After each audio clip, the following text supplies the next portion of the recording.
పద్దెనిమిది పడిమెట్ల పైకెక్కి గుడికేగు భక్తులకు ఎదురొచ్చే బంగారు స్వామి ఇరుముడులు స్పృశించి శుభమును దీవించి జన బృందముల చేరే జగమేలు స్వామి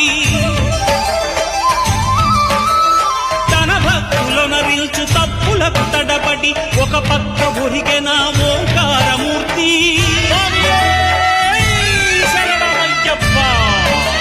స్వాములందరూ తనకు సాయము కాగా ధీమంతుడై లేచే ఆ కన్య స్వామి